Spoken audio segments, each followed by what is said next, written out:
This episode of Not Your Average Globetrotter has been brought to you in part by Border.io, helping you to get your Portuguese NIF and bank account. More about them in just a moment, and by viewers like you through support on Patreon and one-time donations like the thanks button here on YouTube. Hello there and greetings from Lisbon, Portugal. Right now I am at the train station Cascais Portugal, and right now I'm actually coming from the metro because I need to get up to the train station because I'm going to a very special place today. As you could probably tell by the title of this episode, I'm going to Cascais. It's definitely a hotspot right outside of the city of Lisbon, and I think it's definitely worthwhile checking out while I happen to be here in the city because it's a fun place. My first thing that I need to do is buy a ticket to get there, so let's see how that goes.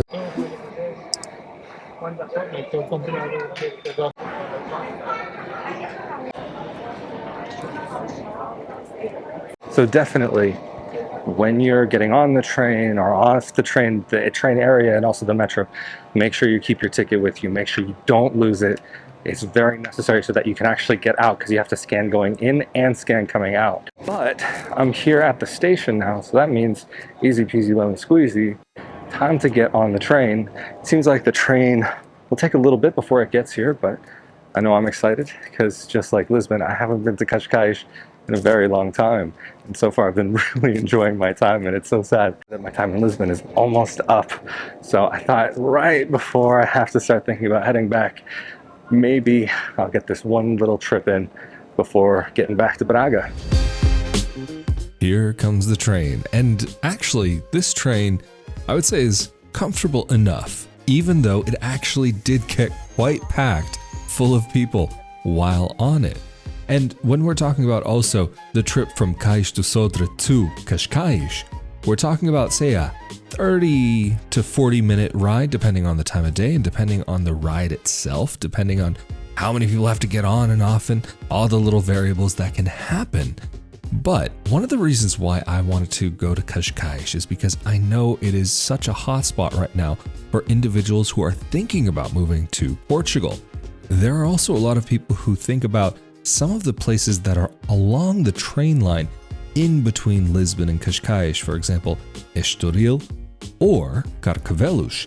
Something to keep in mind when we're thinking about this area is that it's quite well connected to the city of Lisbon. So it is a nice balance for somebody who may need to work in the city but wants to get out a little bit. You have a combination between apartments and standalone homes like you see here, sometimes duplexes. It really just depends on what you can find. But because it's a hot spot, and by the way, this in the video here is Estoril, and there's a casino, quite famous casino right there.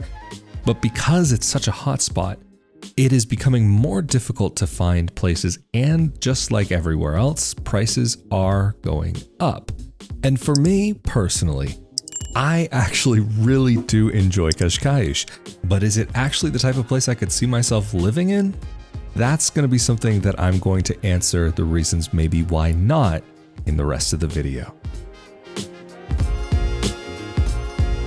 All right, so I'm here in Cascais.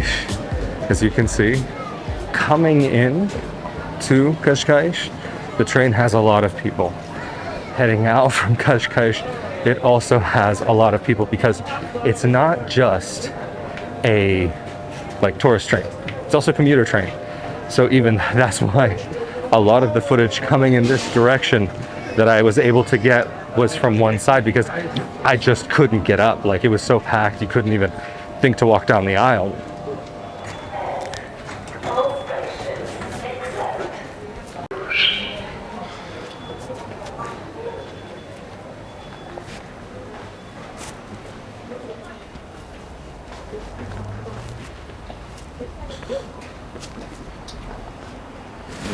Things have sure changed a bit since I was last here.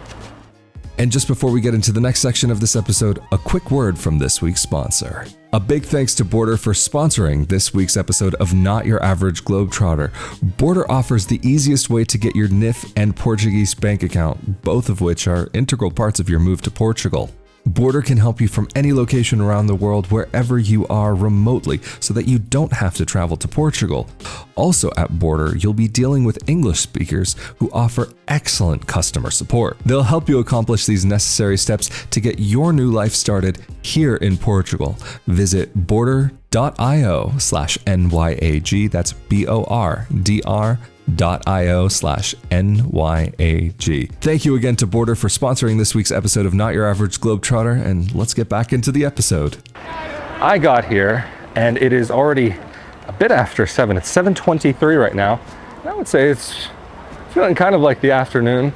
The sky is a little cloudy and also possibly a little smoky. Right now it's the middle of the month. It's the 12th of July, so middle-ish of the month. And there have been some really big fires around the country. I pray by the time that this finally gets uploaded that they'll be gone. But in the meantime, thankfully, actually the air here definitely feels a lot more fresh than it did in Lisbon. Also, it's significantly cooler.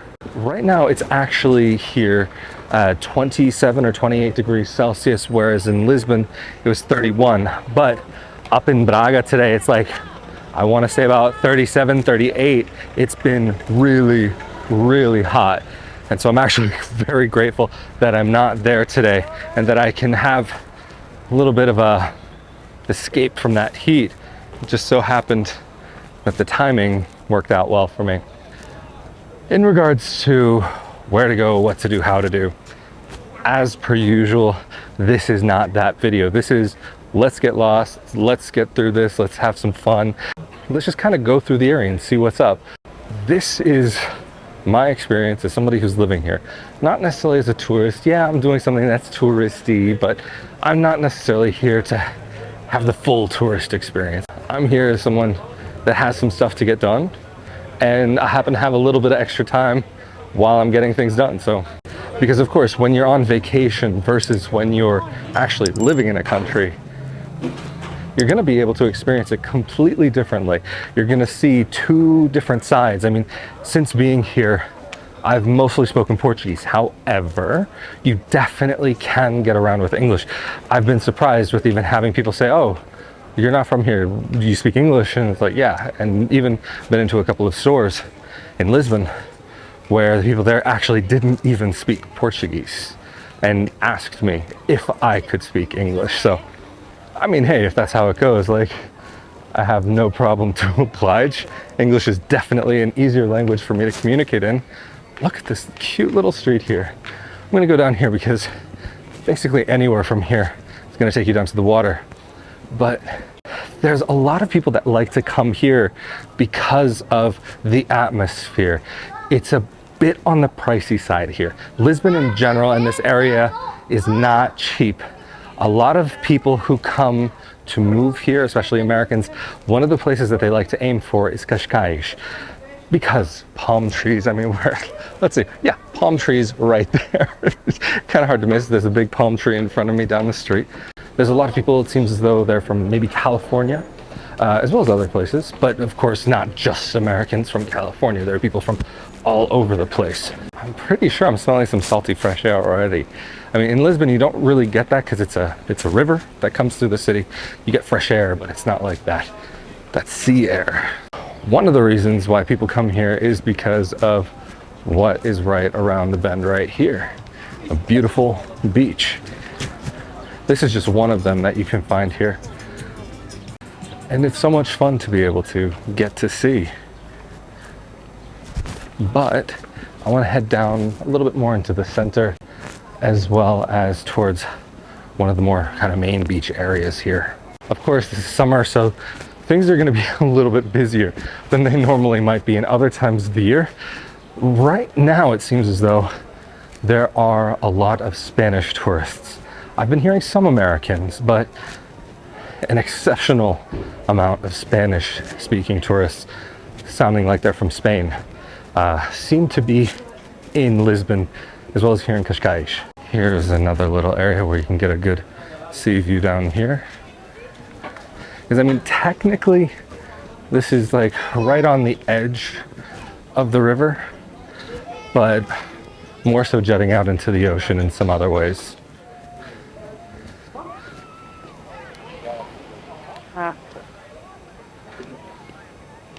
que tu crois que la balade, c'est ça? It's very much a beach town, very much a touristy place.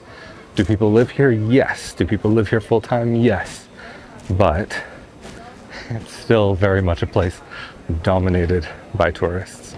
You're not going to be able to avoid them while you're here. Personally, would I want to live in a place like this outside of the center? Potentially. And actually, years and years ago, I had considered it, looked at apartments, was very close to signing on the dotted line, but the problem was that the apartment had a horrible, like disgusting amount of mold. This is one thing that you do have to be careful of in some of the older buildings in Portugal, and especially buildings that are closer to the coast. If you are thinking about moving here, it can be a problem. Not everywhere is going to have the same mold problems, but even in Braga, you can find places that do end up having mold issues. A bit more humidity in the air. Well, Braga actually can be, I guess, a bit more dry than what you might experience here. But here, the weather, as far as I'm aware, can be a little more mild. Not as many extremes, but it can get pretty chilly in the winter. But that doesn't necessarily take away from the enjoyment of what this place may have to offer. I mean, a lot of Portugal is quite touristy, like really, really touristy, but you still can enjoy it. Personally, would I say that this is going to be the place that I enjoy the most? Not necessarily. For those of you who've been following along the Not Your Average Globetrotter journey for years now, you'll know that I'm not a fan of really super touristy places. Granted, Braga can be a little bit on the touristy side, but it's definitely nothing like this. And I mean, if I'm being perfectly frank, it doesn't necessarily feel like Portugal here. It kind of feels like a Portuguese themed amusement park, and kind of like the same problem that I have with Venice, that it's not necessarily Italy. It feels like an Italian themed amusement park or shopping mall. And even on that note, like in the center of Lisbon, it's also quite touristy. Is it going to be the real Portugal experience? Not necessarily. If we're going to talk about like what's the real Portugal experience, it's kind of tricky to say. I've spoken to a number of Portuguese people from different parts of the country, and I've heard them have a tendency to not necessarily have like a very open opinion about it, but a lot of people really kind of seem to tend towards the north, like Portugal's great, but you know, there's something about the north. And I'm very glad that's the part of the country I ended up in, because I also still have access to places like this if I need to or want to. This part of Portugal right now, this is the want to. I have some other things that I need to do while I'm here, but nice to be able to have a little bit of extra time. I'm actually glad it's not super sunny right now, but it's still quite warm. I mean, I'm, as per usual, as I wear throughout the whole year, wearing jeans and closed shoes. I'm warm. Maybe, would it be better if I were wearing shorts? Yeah, surely. But I'm comfortable, I'm surviving, but I definitely need to get water. And even though I'm probably gonna pay some absurd tourist prices, I'm gonna see if I can grab some water over at that little stand right there. But just before we get there, this is one of the parts of the city that is kind of most known for. And that's over here in front of the water.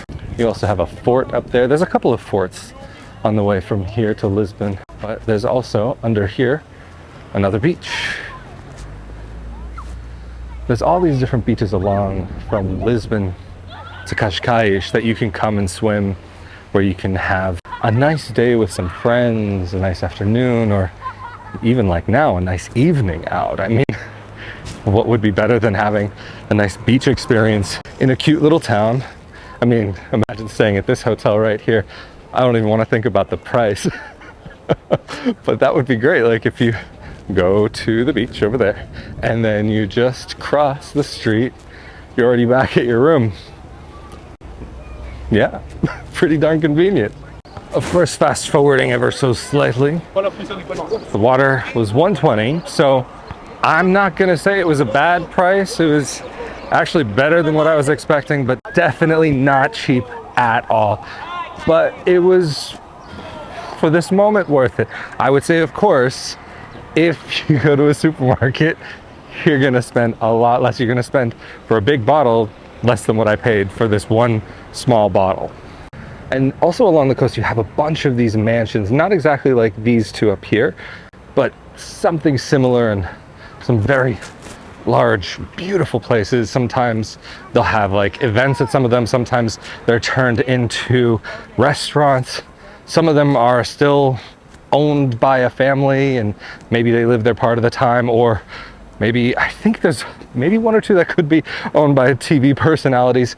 I don't want to call it the Beverly Hills of Portugal, but it's not the Beverly Hills of Portugal. It's definitely a very pricey place to live. But like I said before, not necessarily as expensive as some other parts of this area, like some parts of Lisbon. However, there are some places here that are very, very expensive. But for some people coming from the US, the prices here may be quite cheap by comparison. So that'll be up to you. I'm just getting here to the end of this walkway, and I'm seeing it says access from 10 until 8. Because it's only a few minutes before 8, I think this time around I may not go through, and instead just go here, because I don't necessarily want to get stuck inside. I've never been in that area before, at least not this late, so I don't want to get stuck there. But you can get a little bit of an idea from here. And so because of that, and there are people that are going through, but I'm going to be heading back to the center now. And I mean, really, anything that you're doing here, I mean, outside of Portuguese fort, it's not something that you're maybe going to be able to do in the country that you're from.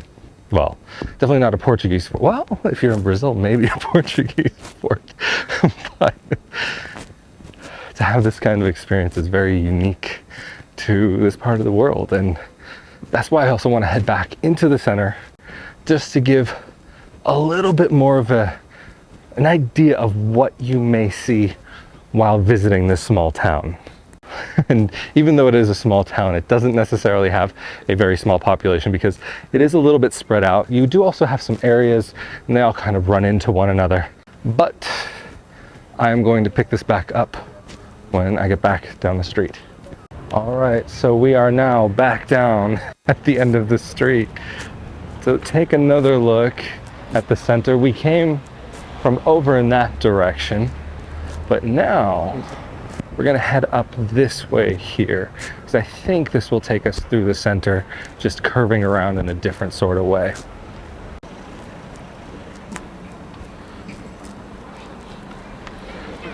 No stoplight, but I have noticed here also in Portugal, I may have mentioned this in a previous episode, but jaywalking definitely seems to be a thing here.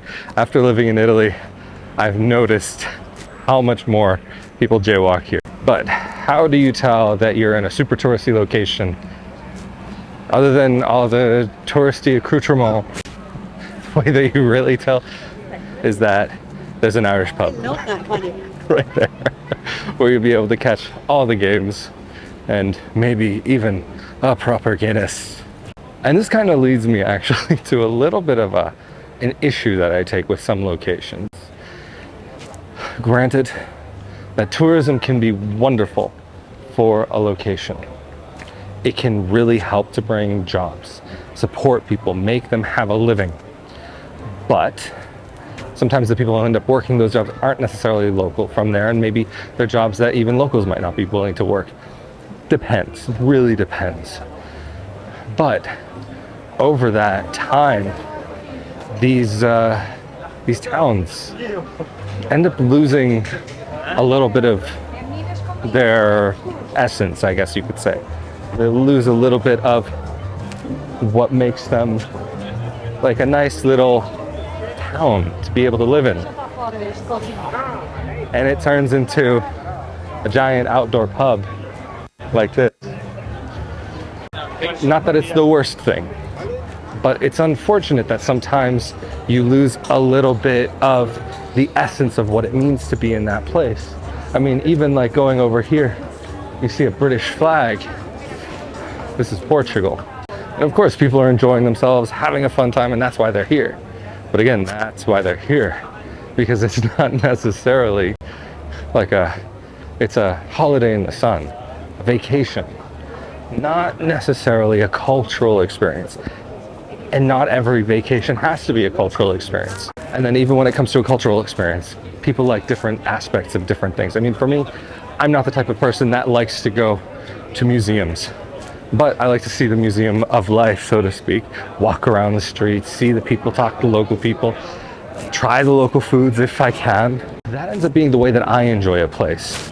Not necessarily for everybody, because of course, everybody has to do what's right for them, but even with all that said, and of course, with respect to everybody having their way that they like to travel,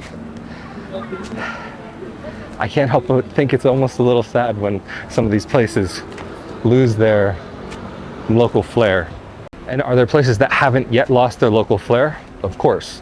There are plenty of places that are still very traditional, but you do see also that some traditional ways of life, like all around the world, are disappearing because young people want to go to cities, they want to have exciting, fun times, and sometimes older traditional ways of life can't really support that or aren't even physically close enough to be able to allow for that to happen. But even maybe the child of a farmer or of a fisherman or the grandchild, they might want to have a more exciting life somewhere else. Again, nothing wrong with that. I do want to say thank you so much for joining me for another episode of Not Your Average Globetrotter. Of course, I want to say another huge thank you to Border, border.io/NYAG. Thank you so much for sponsoring this episode. And of course, by supporting those who support this project, that helps this project to be able to continue. Of course, a huge thank you to those of you who help to make episodes like this possible on a monthly basis through Patreon or through the one-time donations through the thanks button on YouTube, as well as rafaeldefuria.com/support. Of course, as always, I'm Rafael de Furia. Stay safe and healthy out there, and I will see you all next time. Later.